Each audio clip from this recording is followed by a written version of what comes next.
아주 은혜로운 찬미 들려주셔서 고맙습니다.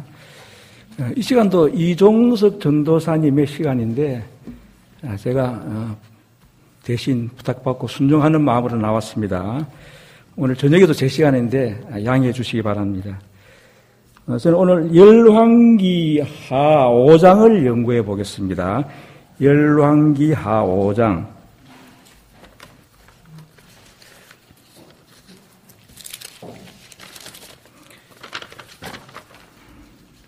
거기 누구의 얘기가 나옵니까?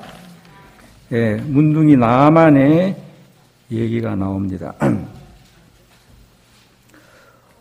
자, 5장을, 열왕기하 5장을 제가 읽겠습니다.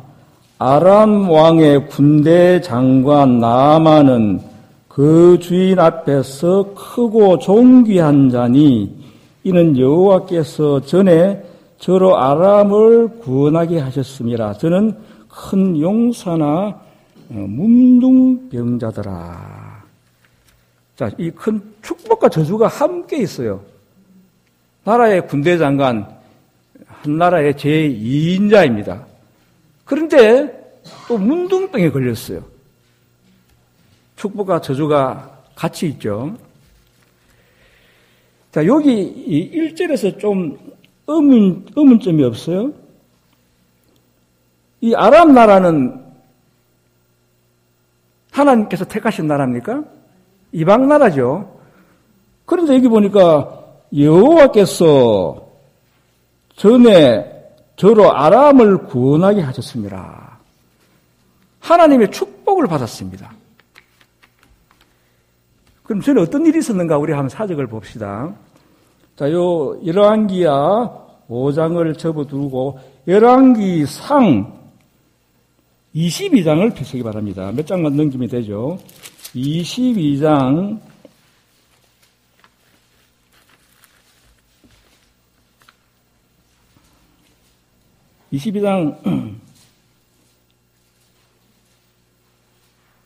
3절에 이스라엘 왕이 그 신복에게 이르되 길르와 라못은 본래 우리의 것인 줄을 너희가 알지 못하느냐. 우리가 어찌 아람 왕의 손에서 취하지 아니하고 잠잠히 있으려 하고.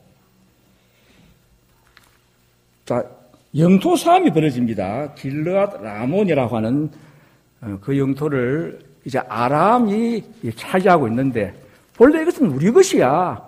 우리가 쳐서 뺏어야지. 마치 지금 현재 우리 독도를 우리가 차지하고 있는데 지금 일본이 계속해서 자기 거라고 하는 것 같은 지금 그런 상황이에요. 자, 그래서 이제 이때 왕은 이스라엘 왕은 아합 왕입니다. 아합 왕 아시죠? 이스라엘에서 가장 악한 왕이 누굽니까? 아합이에요. 가장 악한 왕이에요. 그래서 하나님이 떠나 있었습니다. 하나님을 섬기는 것이 아니고 바알 신을 섬겼습니다. 왜 하나님께서 아람 편을 든 것 되시죠, 그죠? 택한 나라였지만은 하나님을 배반하고 바알 신을 섬기는 나라가 되었기 때문에 하나님께서는 오히려 아람 나라에 구원을 주셨습니다. 자, 그런데 이제 이 이스라엘 나라에 미가야라고 하는 선지자, 하나님의 선지자가 있었어요. 그 선지자는 전쟁하러 가지 말라. 왕께서 죽는다. 이렇게 선고를 한 거예요. 하나님 계시를 받고. 그런데 이 아합 왕에게 아부하는 거짓 선지자들이 많았습니다. 거짓 선지자들은 이구동성으로 전쟁에 나가면 왕께서 승리합니다. 그 땅을 우리가 차지할 수 있습니다. 이렇게 거짓복을 합니다.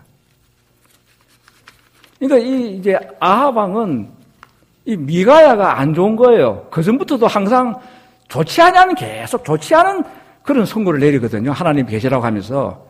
그렇지 않아도 미운 데다가 이제 이 땅을 차지하려고 하는데 전쟁에서 패한다니까 기분이 나쁜 거예요.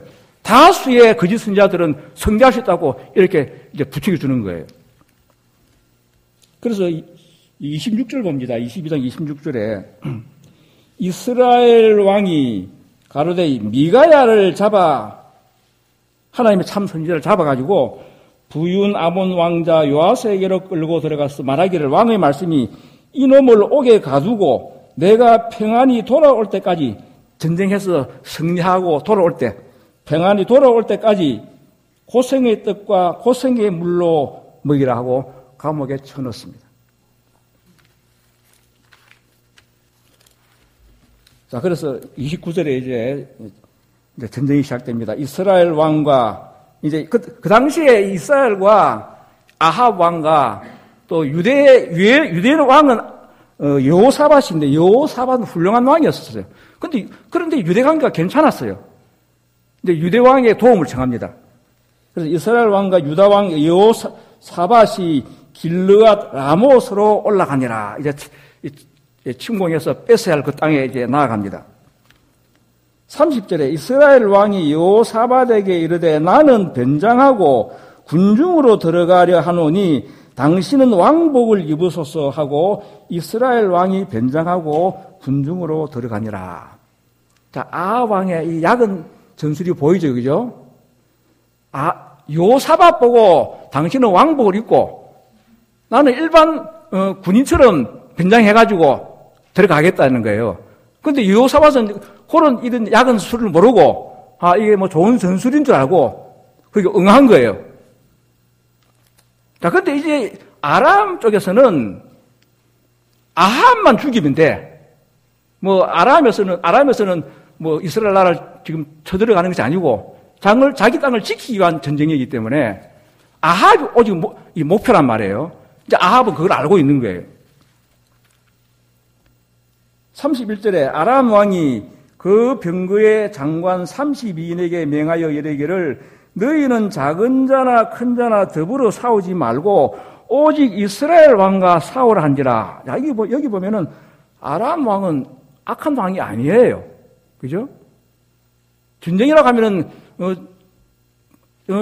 적군을 몰살해야 할 텐데 다른 병졸들, 일반 백성들은 상대하지 말고 오직 아합만 죽이라고 하는 거예요. 전쟁에서 지금 최소의 희생을 지금 생각하고 있는 거예요.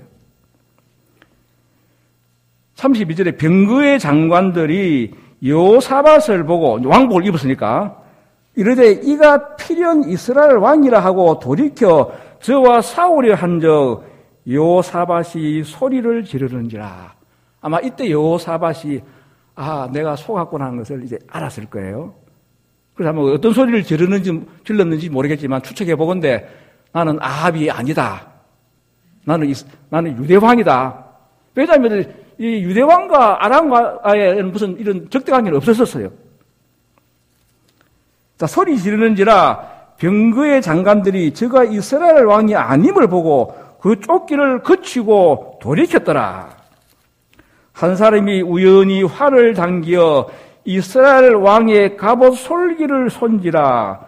왕이 그 병거 모는 자에게 이르되 내가 무장하였으니 너 손으로 돌이켜 나로 군중에서 나가게 하라 했으나 아람에 있는 군인이 근데 우연히 활을 쏘았는데 그게 희한하게도 그 아합 왕의 갑옷 솔기, 그러니까 갑옷과 갑옷을 연결하는 그 사이, 그 부분 좀 약한 부분이기도 거기를 뚫고 들어간 거예요. 35절에 이날에 전쟁이 맹렬하였으므로 왕이 병거 가운데 붙들려 서서 아람 사람을 막다가 저녁에 이르러 죽었는데 여기서 아합 왕이 죽습니다. 상체에 피가 흘러 병거 바닥에 고였더라. 40절에 아합이 그 열조와 함께 잠에 그 아들 아하시야가 대신하여 왕이 되니라. 자, 아합 왕이 선지자 미가야의 말을 들었었으면 죽지 않았을 거예요. 참 선지자의 말을 듣지 아니하고 거짓 선지자의 말을 들음으로써 스스로 자기 운명을 재촉했습니다. 자, 여기서 이 전쟁에서 바로 지휘한 자가 바로 나아만, 군대 장관 나아만이었어요. 자, 이제 열왕기하 5장으로 돌아갑니다. 열왕기하 5장. 자, 이 전쟁에 하나님께서는 아람 편을 들었습니다. 하나님께서는 이 교회에 있던 저 교회에 있던 진실되고 정직한 자에게 함께 하십니다. 물론 우리 개혁운동이 남은 교회입니다. 그러나 이 교회에서도 정직하지 못한다면은 이 진리를 모르고 타 교회에 있는 정직한 영혼에게 함께 할 수 있는 거예요. 그걸 이 장에서 우리 가르쳐주고 있습니다. 자, 그래서 이 아람 나라의 나아만이 아주 존귀한 자고 하나님의 은혜로 전쟁에 승리하는 그 영광을 얻었었는데 그가 문둥병에 걸렸습니다. 2절에 전에 아람 사람이 떼를 지어 나가서 이스라엘 땅에서 작은 계집아이 하나를 사로잡음에 저가 나아만의 아내에게 수종들더니 그 주모에게 이르되 우리 주인이 사마리아에 계신 선지자 앞에 계셨으면 좋겠나이다. 저가 그 문둥병을 고치리이다. 자, 그 전쟁에서 잡혀온 이제 작은 계집아이예요. 아마 그 포로 중에서 제일 좋은 애를 안 택했을 거 아닙니까? 높은 자니까. 근데 이 아이도 한 10대, 한 10, 30살 정도 되었겠죠. 이 아이가 아주 신실한 어머니, 부모 밑에서 신앙 교육을 받았던 그 아이였었어요. 근데 자기 주인이 병들었습니다. 포로로 잡혀왔어요. 자기하고는 상관없어. 그 나만이 죽으면 좀 더 낫잖아요. 신경 좀 덜 쓰잖아요. 근데 이 나만이 훌륭한 사람이라는 것이 그 여종에게까지도 인정을 받을 수 있는 그런 인격과 그걸 보인 거예요. 그렇기 때문에 그 자기 주인이 문둥병 들린 것이 애처롭고 어떻게 하든지 낫게 해주려고 하는 그 마음이 있었던 거예요. 그 주인이 아주 정말 독하고 미워봤어요. 빨리 죽으면 더 낫죠. 그러나 이 훌륭한 주인을 두었기 때문에 비록 적의 주인이지만은 이 소녀는 이 주인을 낫게 하고자 하는 그 이제 방법을 연구한 거예요. 그래서 이 엘리사에 대하여 잘 알고 있기 때문에 병자를 치료하고 기적을 행하는 능력이 있는 분이라는 사실을 이미 알고 있기 때문에 그 엘리사를 소개를 합니다. 3절에 그 주모에게 이르되 우리 주인이 사마리아에게 계신 선지자 앞에 계셨으면 좋겠나이다. 제가 그 문둥병을 고치리이다. 나아만이 들어가서 그 주인에게 구하여 가라되 이스라엘 땅에서 그 주인은 이제 아람 왕을 말합니다.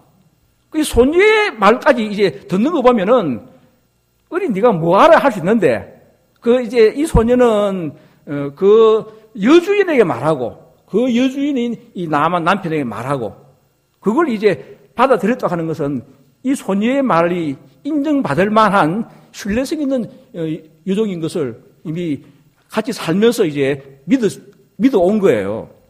그래서 이제 이 나아만은 그 왕에게 말을 합니다. 그 주인에게 과여 가로되 이스라엘 땅에서 온 계집아이의 말이 이러이러하더이다. 아람 왕이 가로되 갈지어다. 이제 내가 이스라엘 왕에게 글을 보내리라. 나아만이 곧 떠날 새 은 10달란트와 금 6,000개와 의복 10필을 가지고 가서 이제 엘리사에게 바로 가는 것이 아니고 그때 뭐 휴대폰이 있는 거 아니기 때문에 개인 통신망이 있는 거 아니니까 이제 국가적인 어떤 체계와 질서를 쫓아서 왕의 신임장을 받고 가면은 더 권위가 아니었습니까? 그래서 국가적인 이제 이런 관리를 통해 가는 거예요. 이 글을 전하니 갈 때 뭘 가져갔습니까? 은 10달란트와 금 6,000개와 의복 10벌. 금 10달란트면요. 한 달란트가 우리가 그 성경사전 보면은 한 달란트가 약 34~35kg 돼요. 10달란트면은 350kg입니다. 그리고 은심달란트 금 6,000개는 8.5kg예요. 한평생 먹고 삽니다. 한평생. 물론 나라 2인자니까 큰 부자죠. 나만은. 한평생 먹고 살 만한 예물을 가져가는 거예요. 자, 이 아람 왕 쪽에서도 이 큰 나라의 큰 용사 아닙니까? 나라를 살린 큰 용사거든요. 그러니까 왕으로서는 병을 고쳐줘야 할 의무가 있고 그렇게 해야만 되는 거예요. 자, 그래서 7절에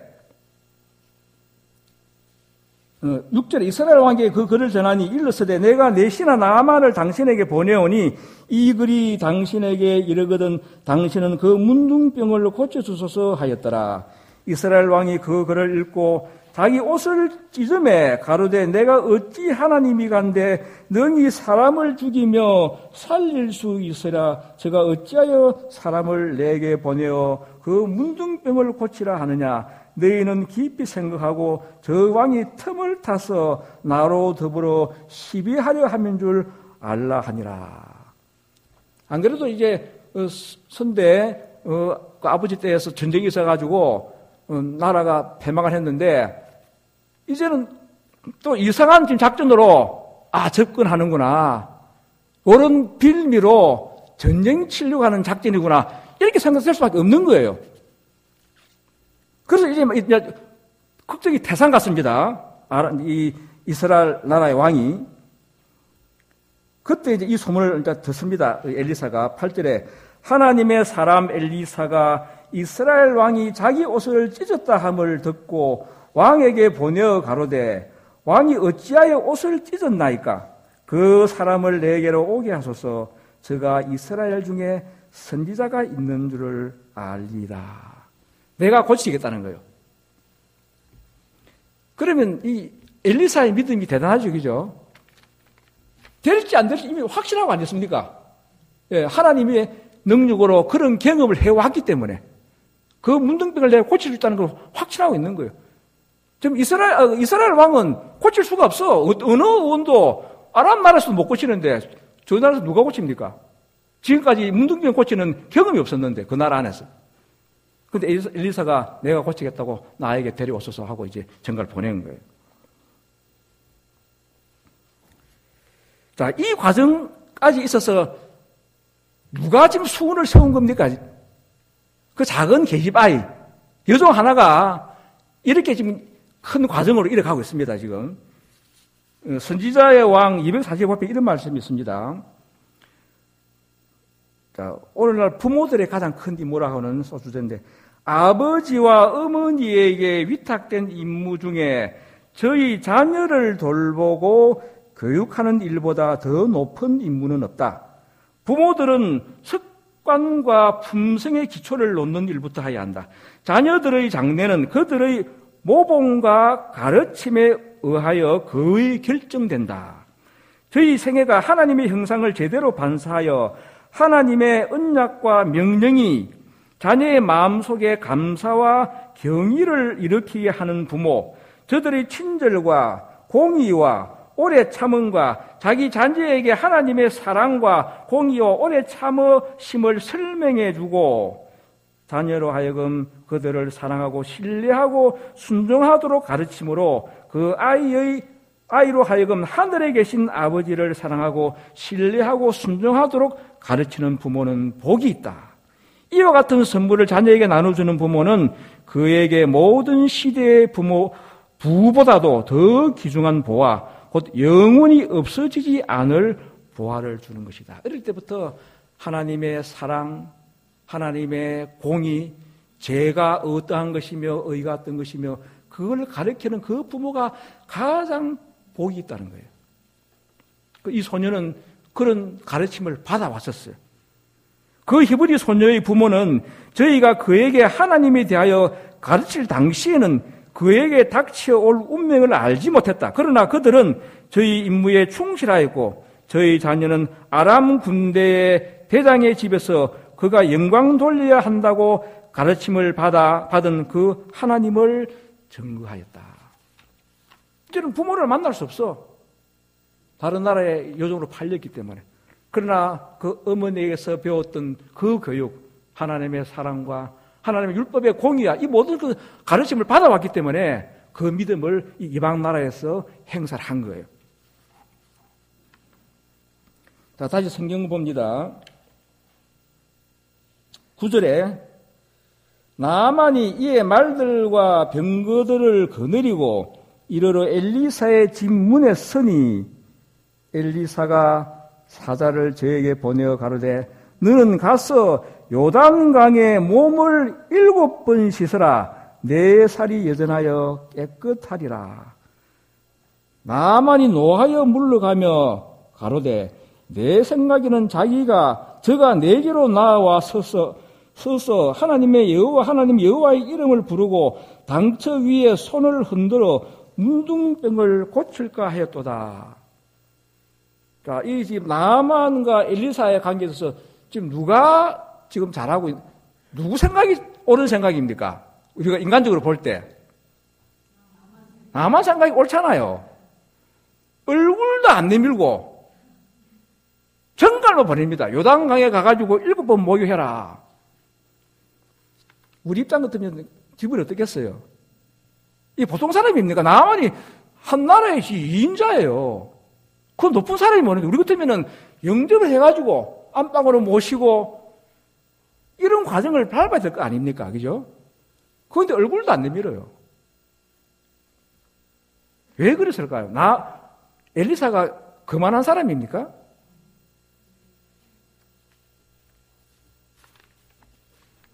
엘리사는 엘리사 나름대로의 마음이 있습니다. 그죠?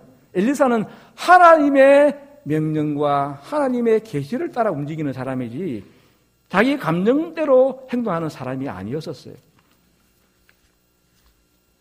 만약 엘리야가 직접 아주 환영을 하고 영접하면서 이렇게 친절히 베풀고 시가 대접도 하면서 이렇게 했다 하면은 그래가 병을 고쳤으면은 누가 영광 받습니까? 엘리사가 영광 받는 거예요. 그러나 엘리사는 단지 하나님의 전달자입니다.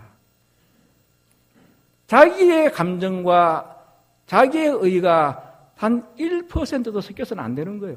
100% 하나님의 방법만이어야 합니다. 복음은 그것이 복음이에요.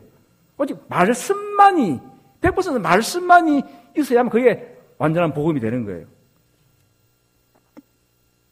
자, 이제 나아만은 노했습니다. 빈손으로 왔나요, 나아만이? 엄청난 선물 갖고 왔는데 보지도 안 하는 거예요. 나아만의 이 노함은 당연한 것입니다. 어느 누구라도 아마 이렇게 했을 거예요. 그러나 이 엘리사는 그 상식을 벗어난 하나님의 방법을 제시합니다. 이제 돌아가는 거예요. 돌아가니까 이제 12절에 다메섹강 아마나와 바르발은 이스라엘 모든 강물보다 낫지 아니하냐. 내가 거기서 몸을 씻으면 깨끗하게 되지 아니하랴 하고 몸을 돌이켜 분한 모양으로 떠나니. 자기들 나라 더 좋은 강이 아름다운 강이 많은데 그 요단강, 그 조그만 요단강이 그 뭐라고? 그게 무슨 효험이 있다고? 차라리 당신 나라에 좋은 강이 있지 않느냐? 거기서 목욕해라 했으면은 조금 덜 분할 텐데. 별것 아닌 그 강에 목욕하라 그러니까 이제 분하게 떠나가는 거예요. 그랬을 때 이제 그 종들, 그 신하들이 13절에 나와서 말하여 가로되 내 아버지여 선지자가 당신을 명하여 큰 일을 행하야 하였다면 행치 아니하였으리까. 하물며 당신에게 이르기를 씻어 깨끗하게 하라 함이니까. 신하들이 훌륭합니까? 신하도 훌륭하죠. 예. 주인이 훌륭하면은 그 신하도 훌륭합니다. 주인이 인격이 있으면은 밑에 신하를 뽑을 때도 좋은 사람을 뽑습니다. 그러니까 신하들이 이제 자기 나만 장군에게 말리는 거예요. 돌아갑시다. 그 말을 시키는 대로 하는 게 뭐가 어렵습니까? 일단 들어봅시다. 말리는 거예요. 자, 그래서 14절에 나만이 이에 내려가서 하나님의 사람의 말씀대로 요단강에 7번 몸을 잠그니 그 살이 여전하여 어린 아이의 살 같아서 깨끗하게 되었더라. 놀라운 기적이 일어났습니다.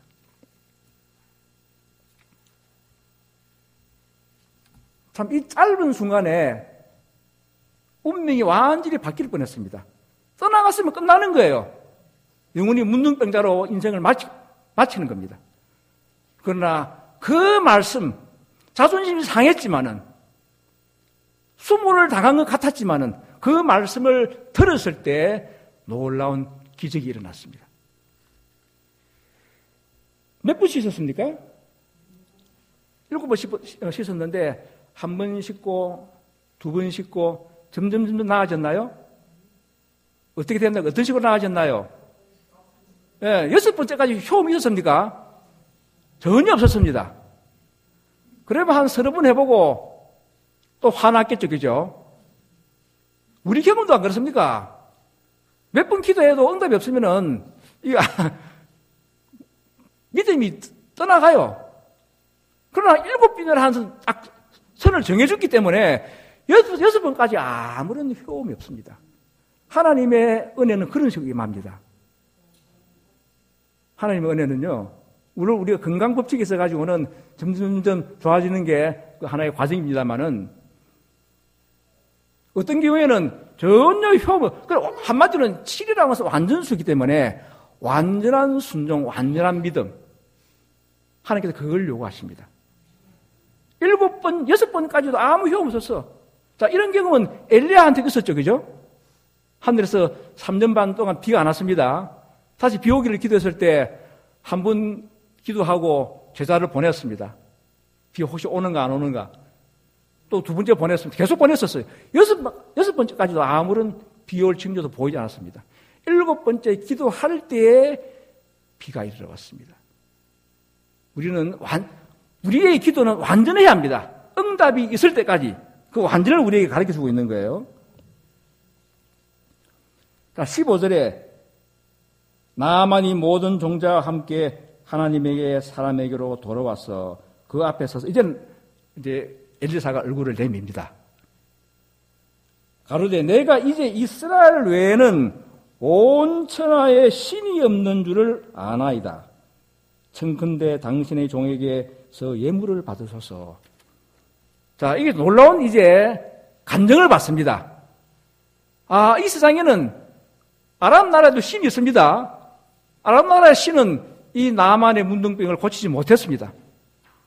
그래서 우리 신은 거짓신인 것을 알았습니다. 온 세상에 오직 여호와 하나님만이 옳은 신이라고 하나님을 찬송하는 놀라운 간증이 나옵니다. 그러면서 당신에게서 예물을 받으소서. 16절에 뭐라 그랬습니까? 가로되 나의 섬기는 여호와의 사심을 가리켜 맹세하노니 내가 받지 아니하리라. 나만이 받으라 강건하되 저가 고사하니라. 자, 여기서 엘리사가 어떤 참된 인격자인지를 우리에게 말해주고 있습니다. 이거는 뇌물 아니잖아요. 당연히 받을 수 있습니다. 병치료로서 감사에 지금 보답을 하는 거예요. 자, 이럴 때 이 엘리사의 마음이 우리는 이런 마음을 가질 수 있을까? 이 상황에서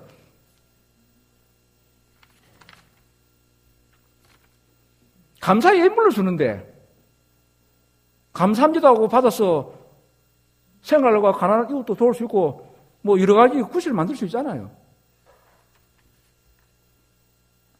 지금 이 치료는 엘리사가 해준 겁니까? 하나님께서 해주신 거예요. 하나님께서 해주신 것이거든요.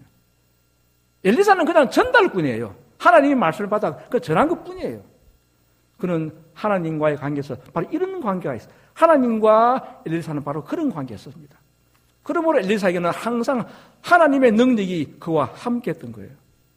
우리는 하나님의 말씀이 참으로 나와 함께 한다면은 우리는 엘리사와 같은 이런 깨끗한 이 마음을 가져야 합니다. 자, 그래서 나만이 가로되 그러면 청컨대 노새 2마리의 흙을 당신의 종에게 주소서. 이제부터는 종이 번제든지 다른 제든지 다른 신에게는 드리지 아니하고 하나님 여호와께 드리겠나이다. 하나님의 백성이 이방 나라에 하나님의 큰 백성이 하나 생겼죠. 큰 영혼을 하나 얻었습니다.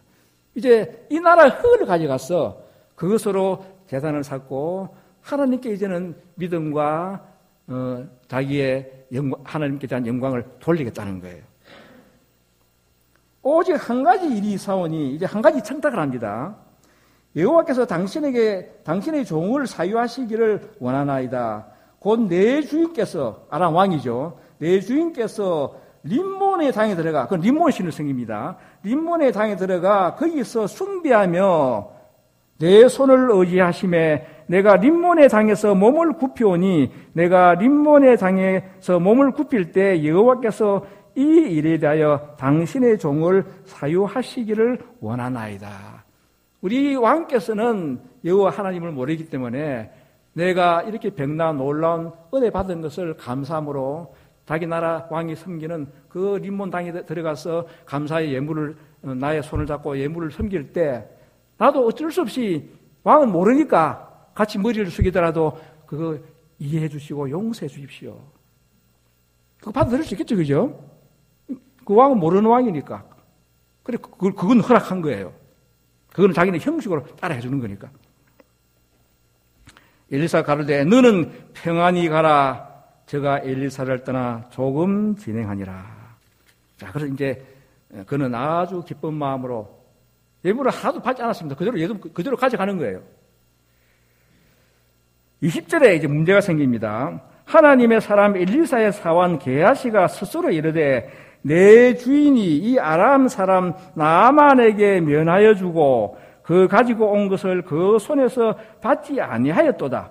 여호와의 사심을 가리켜 맹세하노니 내가 저를 쫓아가서 무엇이든지 그에게서 취하리라.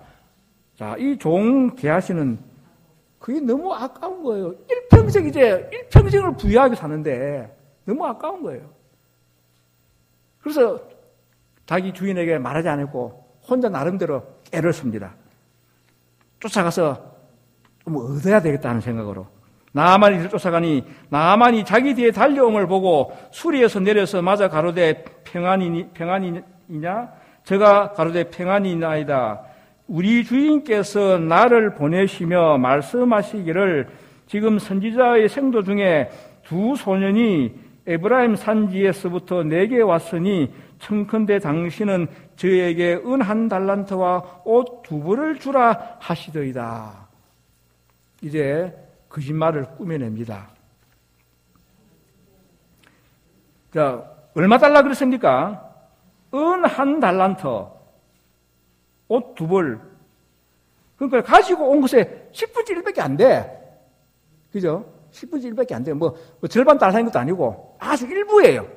그것만 해도 엄청난 재산이라. 그러니까 나아만이 가로되 23절에 바라건대 2달란트를 받아라고 1달란트 더 주는 거예요. 2달란트 너무 작으니까 받으라 하고 저를 억제하여 은 2달란트를 2전대에 넣어 메고 옷 2벌을 아울러 2 사환에게 1달란트가 35kg니까 혼자 못 들잖아요. 2달란트는. 그러니까 사항까지 보내가지고 우리는 기다리고 있을 테니까 그 배달해주고 오너라 한 거예요. 그래서 전대에 내어 메고 옷 2벌을 아울러 2 사환에게 지우되 저희가 게하시 앞에서 지고 가니라. 우리는 옷 10벌 하면 그 별거 아닌 것처럼 오늘 이 시대는 그러겠지만 그 당시에는 옷을 뭐 찍어내는 거 아니잖아요. 옷 1벌 만드는 게 다 100% 수공이기 때문에 옷이 엄청 귀한 거예요. 그 시대는. 그리고 1달란트하고 옷 2벌 달라는 거 1달란트 더 얹어가지고 2달란트와 옷 2벌을 이제 사원을 시켜서 이제 보내고 있습니다. 그래서 문제는 그러면 나아만 쪽에서는 그 아무것도 아니에요. 그죠? 그러나 나아만 생각에는 이런 생각 들 거예요. 아까 다 주려고 할 때는 안 받더니만, 이제 와서 마음이 좀 변했나? 겨우 한 달란트 정도 거니까, 그 정도는 내가 더 줄 수 있어 하고 준 거예요. 그러나 그 마음속에는 이분이 너무너무 깨끗하고 정결한 분이라는 그 생각은 조금 감소되었겠죠, 그죠? 그러니까 약간의 약간의 욕심은 있구나 하는 생각이 들었을 거 아니에요. 그러니까 이미지가 그 엘리사에 대한 이미지가 손상되었을 것입니다. 그걸 이제 이 게하시가 지금 다 그렇게 만들고 있는 거예요, 지금. 24절에 언덕에 이르르는 게하시가 그 물건을 두 사안의 손에서 취하여 집에 감추고 저희를 보내어 가게 한 후, 그러니까 게하시를 엘리사를 만나기 전에 그 전에 딱 미리 다 감춰 놓고 이제 나아가는 거예요, 엘리사한테. 엘리사에게 이르되 들어가서 그 주인 앞에 서서 서니 엘리사가 이르되 게하시야 너가 어디서 오느냐 대답하되 종은 아무데도 가지 아니하였나이다. 예, 거짓말이 자꾸 보태집니다. 지금 엘리사는 다 알고 있어요. 하나님의 성령의 계시로 일어나는 모든 장면들을 TV 보듯이 다 보고 있는 거예요. 하나님의 계시를 받는 사람은 바로 이렇습니다. 엘리사가 이르되 그 사람의 수레에서 내려 너를 맞을 때 내 심령이 감각되지 아니하였느냐? 주인의 종의 마음을 생각하지 않았느냐? 내가 어떤 사람인 건 너가 잘 알지 않느냐? 너가 수년 동안 나와 함께 제자로서 있었는데 지금이 어찌 은혜를 받으며 옷을 받으며 감람원이나 포도원이나 양이나 소나 남종이나 여종을 받을 때냐? 그러므로 나만의 문둥병이 너에게 들어 너 자손에게 미쳐 영원토록 이르리라. 게하시가 그 앞에서 물러나오매 문둥병이 발하여 눈같이 되었더라.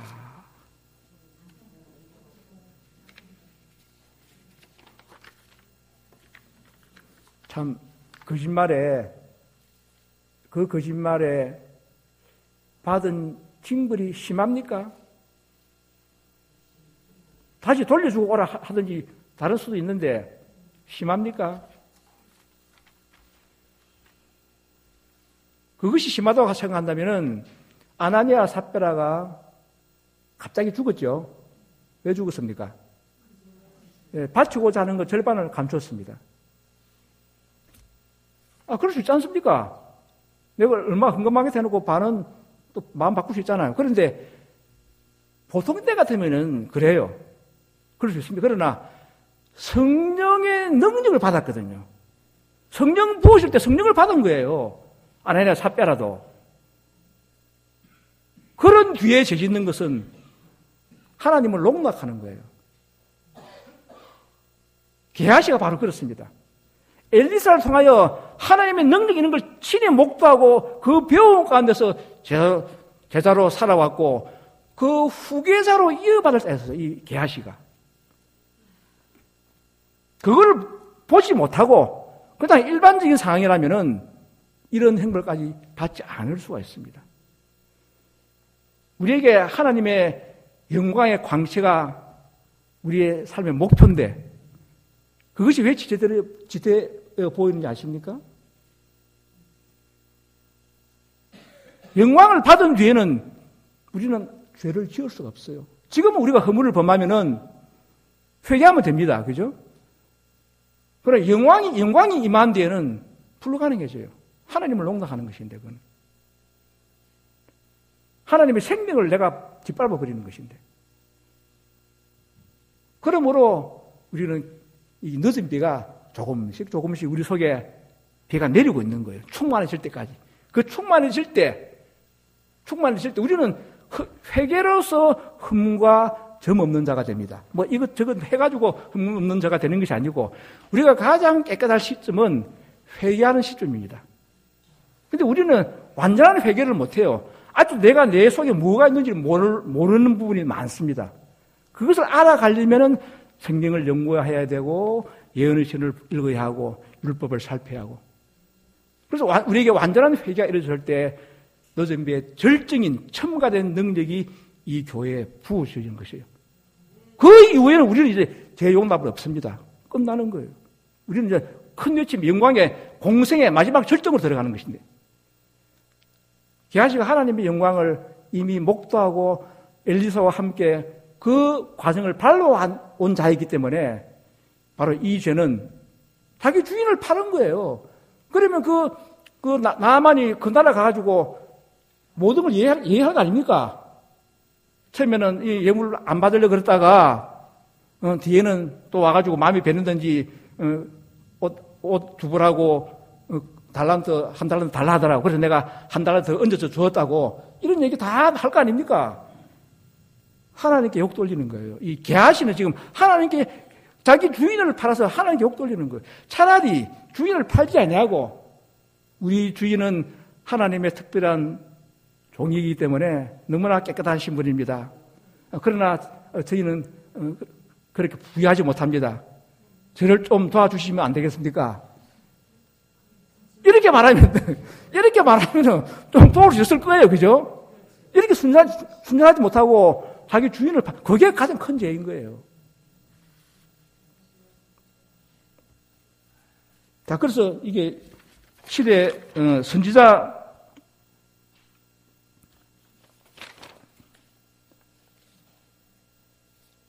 선지자의 왕이 이런 말씀이 있습니다.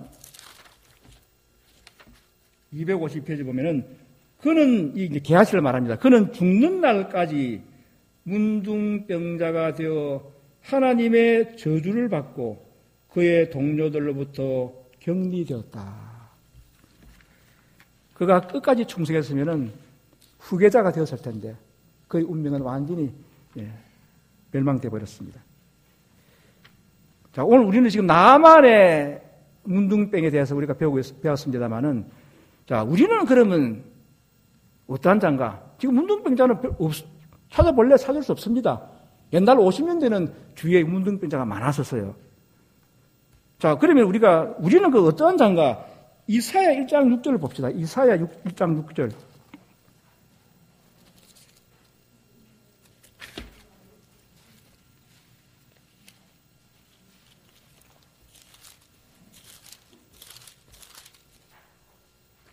(5절부터) 봅니다. 너희가 어찌하여 매를 더 맞으려고 더욱 더 패역하느냐? 온머리는 병들었고 마음은 피곤하였으며 발바닥에서 머리까지 성한 곳이 없이 상한 것과 터진 것과 새로 맞은 흔적뿐이오늘 그것을 짜며 사매며 기름으로 유하게 함을 받지 못하였도다. 발끝부터 정수리까지 골마가는 우리는 죄의 문둥병자들입니다. 그거 인정하십니까? 우리는 세포가 이미 다 병들었어요. 죄의 문둥병자들이에요. 우리가 어떻게 고침받습니까? 누구를 찾아가야 합니까? 엘리사와 똑같은 방법입니다. 똑같은 방법이에요. 우리는 말씀 앞에 나아가야 합니다. 우리를 치유해 주는 길은 말씀밖에 없습니다. 우리 침례를 받으시죠, 그죠? 딱 한 분 내지 두 분 침례는 받았습니다.